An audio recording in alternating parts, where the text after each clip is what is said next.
Hello everyone, welcome to our YouTube preparation channel. दोस्तों, मैं रूबेल और मैं आज आप सबके सामने solve B Ed first semester question लेके आया हूँ बीएड 102 का। सो आप लोग पूरा वीडियो एंड तक देखना और इस चैनल को सब्सक्राइब करना बिल्कुल मत भूलिए। और देखो, ऑनलाइन क्लासेस चल रहा है बीएड फर्स्ट सेमेस्टर एग्जाम के रिगार्डिंग। सो आप लोग ज्वाइन कर लो रूबेल सर एकेडमी। ज्वाइन करने के लिए आपको मंथली फीस ओनली 300 रुपीज़ पे करना होगा थ्रू यूपीआई यानी फ़ोनपे, जीपे या पेटीएम से 9101467653 इस नंबर पे करके इसका स्क्रीनशॉट मेरे व्हाट्सअप नंबर पे भेज देना।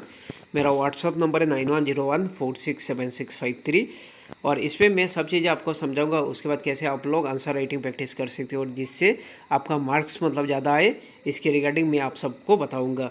तो ज्वाइन कर लो रूबेल सर एकेडमी, इससे बहुत ज़्यादा हेल्प मिलेगा आप सबको। सो देखो, ये जो क्वेश्चन है, right a brief note on RTE 2009। सो इस पर 7 मार्क है, तो इसका आज हम लोग आंसर करेंगे। तो देख लो आप लोग। तो right a brief note on RTE 2009, तो इस पर मार्क 7 है। तो देख लो कैसे आप लोग आंसर राइटिंग कर सकते हो। देखो, the right to education act यानी RTE is important legislation that marks a watershed in the education system in India. With enactment, the right to education has become more fundamental right in the country. तो देखो, right to education 2009 का जो act है, इससे क्या हो गया, देखो आज जो एजुकेशन है ना, वो फंडामेंटल राइट बन गया। तो ये सब इंट्रोडक्शन पे लिखना आप लोग।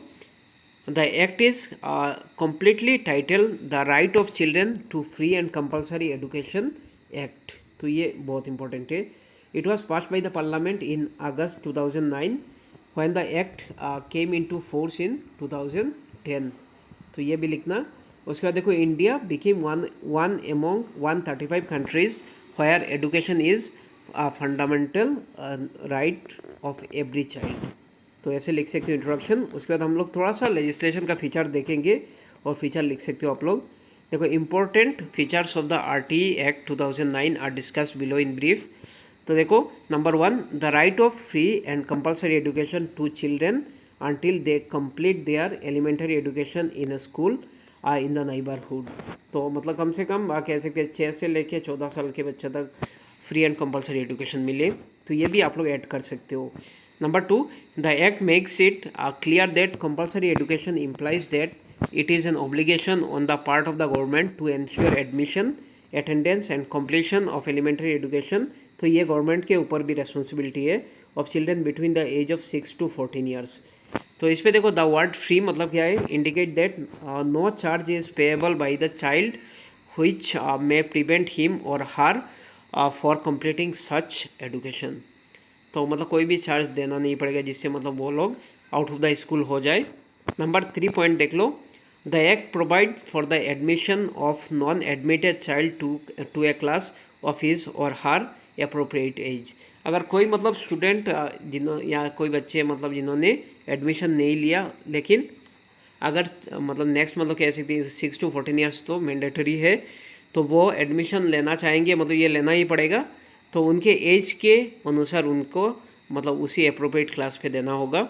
नंबर 4 देख लो, it specified standard and norms for people teacher ratio यानी पीटीआर रेशियो मेंटेन होना चाहिए। इंफ्रास्ट्रक्चर, साथ ही साथ building and working days of the school and for the teacher, ये सब है। नंबर 5 देख लो, the act prohibits mental harassment and physical punishment. तो बहुत फिजिकल पनिशमेंट साथ ही साथ मेंटल हेरेसमेंट भी नहीं कर सकती, इसको डायरेक्टली प्रोहिबिट किया गया। देखो, अभी कंक्लूजन पे आएंगे हम लोग। With the passing of the right to education act, India has move to a right based approach towards implementing education for all.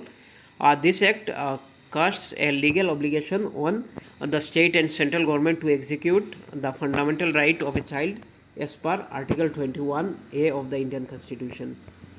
तो आज के लिए इतना ही। Thank you so much. आप लोग इस वीडियो को ज़्यादा से ज़्यादा शेयर करो और ऑनलाइन क्लास ज्वाइन कर लो। Thank you so much.